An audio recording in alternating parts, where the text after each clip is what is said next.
All right, this is going to talk specifically about a slideshow and with navigational buttons, but is also a general introduction to interactive design elements for interactive EPUBs in Adobe InDesign. After hyperlinks, these are some of the simplest kinds of interactive elements, but you have to understand a concept. That is multi-state objects. So first we're going to talk about what that means. So to review, a design project is made up of different elements or objects. These are all different objects on the page, texts and graphics. The background, the frame, all different objects. Now remember that you can select multiple objects and go to Object, Group, and this turns them into one object. They now all move together, they're grouped together as a single object. So multiple objects can become one object. Objects can also be locked. We can also go to Object Menu, Lock, and lock it down so it doesn't move when we click on it. Now, my office is full of objects, such as my glasses. They are an object. So is my sweater. That's another object. I can group these together. You can also think of me as an object, and you can group these three things all together. I can group the two objects of the sweater and my glasses, and I can put them on me and have a grouped object of me, sweater, and glasses. One object made out of multiple objects. I can be a group object, and I can be in multiple states, like with or without sweater. I can also be in emotional states. I can be in a state of excitement. I could also be in a state of sadness. Or I can be in a state of messy disheveledness. The point being, I am one object made out of many objects. I am a multi-state object, and I can exist in all kinds of different states. So are buttons and other interactive elements. So let's put this to work. Create a new document. And remember, because we're doing interactive EPUBs, it's going to have to be a web or mobile preset.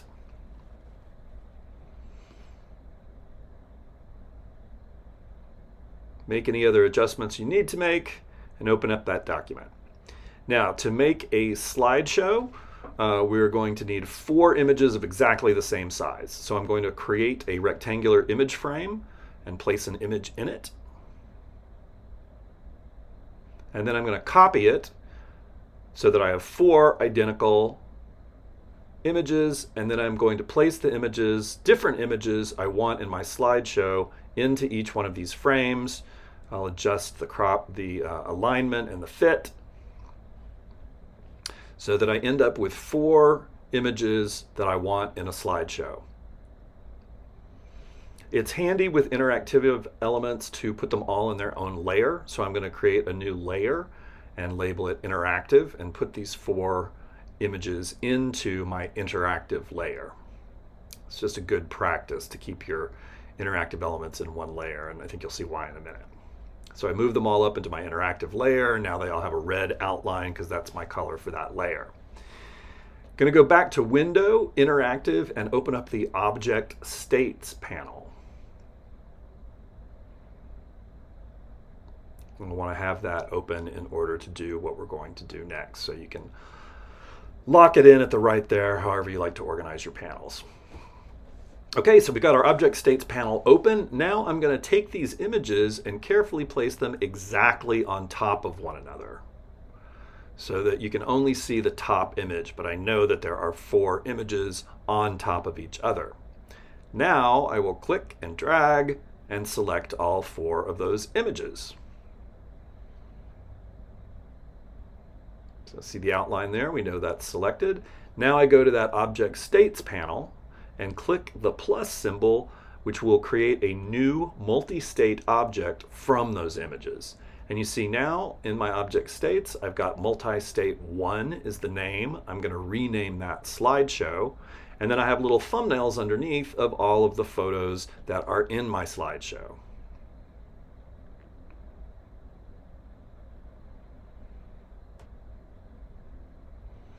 Now, in order to navigate this slideshow and get from one photo to the other, however, we're going to need some buttons.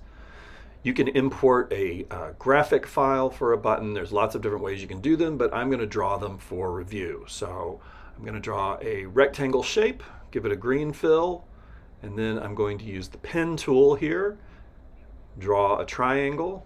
Come on, pen tool. Draw a triangle. Click, click, click, and then close so it's a solid shape. Give it a green fill to match the rectangle.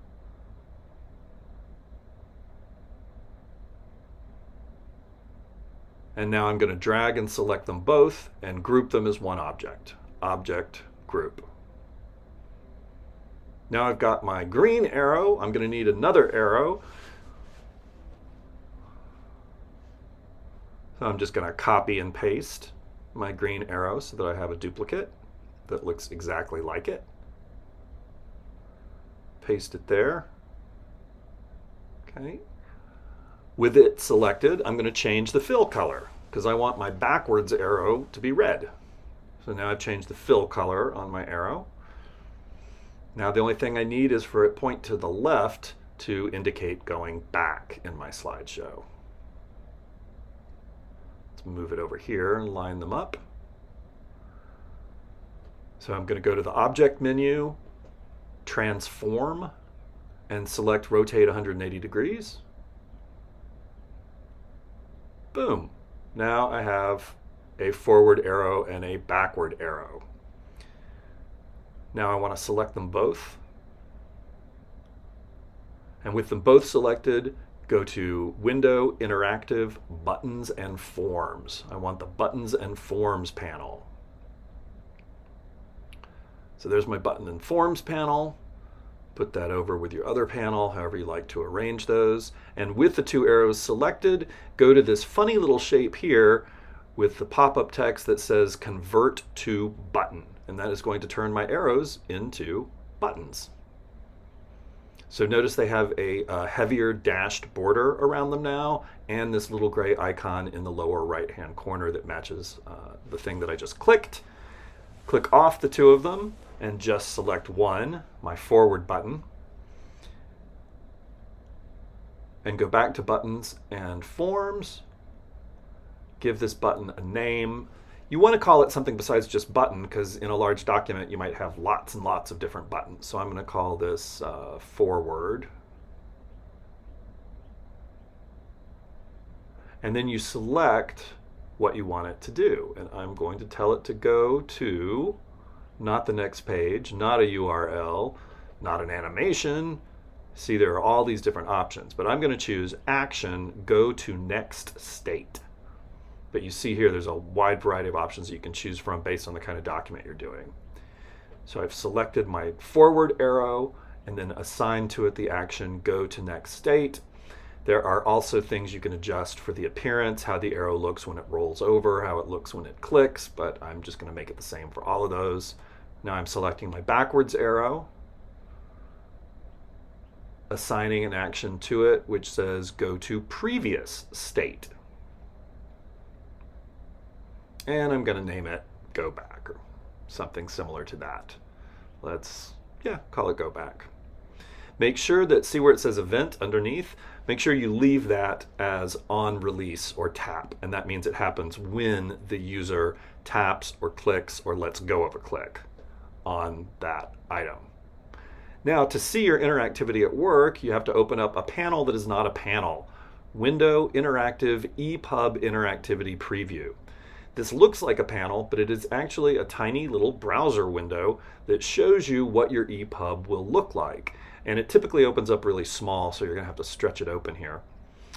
And so see now, there's my multi-state object, there's my arrows, and when I click, it changes the state of the object. My object has 4 states based on each of the 4 images, And if I click forward or back, it cycles through those images. Each one of those 4 images is a different state, and I have assigned to those arrows to take me forward and back through the states. You can use animations to create a slideshow that plays by itself without buttons, but we'll save that for another video.